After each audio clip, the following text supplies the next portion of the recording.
tactical demo, the Viper.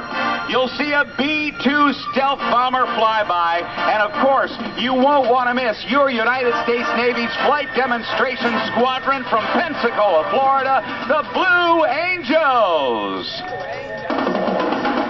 We'll also see 3 great parachute teams all performing for you today. The Canadian Skyhawks, the British Army Red Devils, and the United States Army Special Operations Command Black Daggers. So make sure you got plenty of sunscreen. Make sure you got plenty of fluids. Take a look at the myriad of aircraft that are on static display, and just be ready to be entertained like you've never been entertained before at the NAS Oceana Airshow. Hello, everybody. My name's Rob Ryder. I'm from Cincinnati, Ohio, and it is my pleasure to be bringing you the action to you today here at NAS Oceana.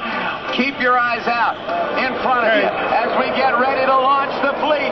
Put your hands together. This is the United States Navy showing off its power, and listen to the sound of freedom.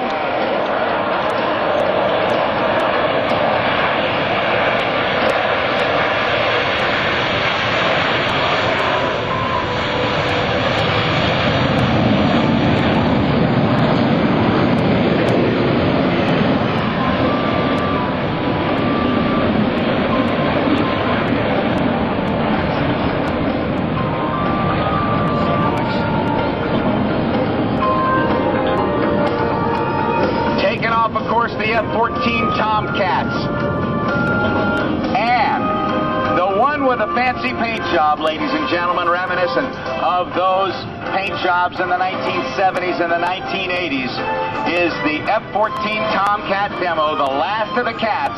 You're going to see the next to the last Tomcat demonstration, tactical demonstration, at any air show anywhere in the world right here today.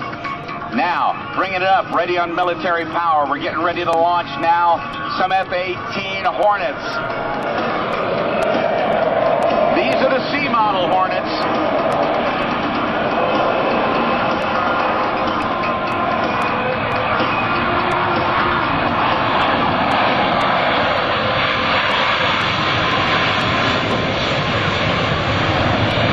Now, taxiing into position, the F-A-18 Super Hornets coming up in just a couple of seconds. You'll see them come to full military power.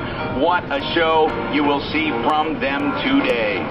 Getting ready for the Oceana Air Power demo in these great skies. Flipping the stabilators back and forth. Final control checks of the fly-by-wire control systems on these Boeing FA-18F Super Hornets.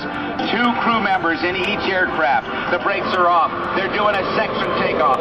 Full military power as they accelerate through 100, 120, and 160 miles per hour before they bring the nose up.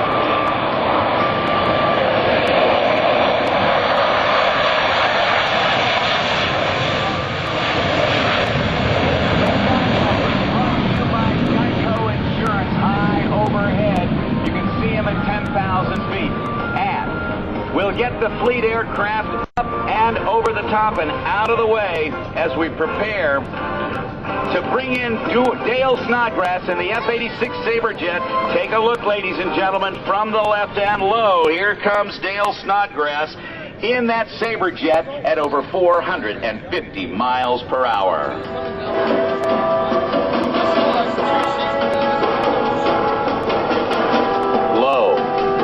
To the left. Take a look.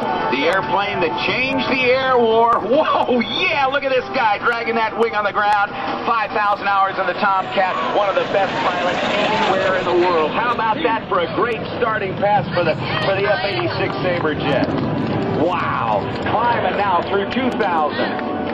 3,000. He rolls the airplane over 3/4 of a roll. Looks like he's going to turn to the right, but stops that turn at 270 degrees of turn and pulls it back to the left. Coming from the right again. Powered by, in those days, what was a very powerful engine built by General Electric, a J-47 jet engine. giving him 5,000 pounds of thrust and enabling him to accelerate to over almost 670 miles an hour. Up into the blue. What a beautiful picture that is, ladies and gentlemen, as he goes through 4,000, 5,000, almost 6,000 feet above the ground. And as he gets to the top, he's in the float. He tilts his head back, checks the runway, rolls the airplane once and twice, and pulls back on the stick. He's lined up on that 1,500-foot show line. As he does the loop with the 2 rolls on top, Dale "SNORT" Snodgrass. At the beginning of the Korean War, at the beginning of the jet age, America was using as its primary, the Air Force was using as its primary fighter, the Lockheed F-80 Shooting Star. It was outclassed by the MiGs, as Dale Snodgrass being pushed into a seat at 7 times the pull of gravity. Let's say he weighed 200 pounds. Double that, he weighed 400 pounds. When he was pulling hard on that, Dale literally weighed 1,400 pounds. As he goes over the top in a clover loop, watch him into the float once again. When the Air Force was using the F-80 Shooting Star with its straight wings, even though it was America's first production Air Force jet fighter, the MiG-15 with their swept wing was able to outperform, both in speed and in altitude, the F-80 Shooting Star.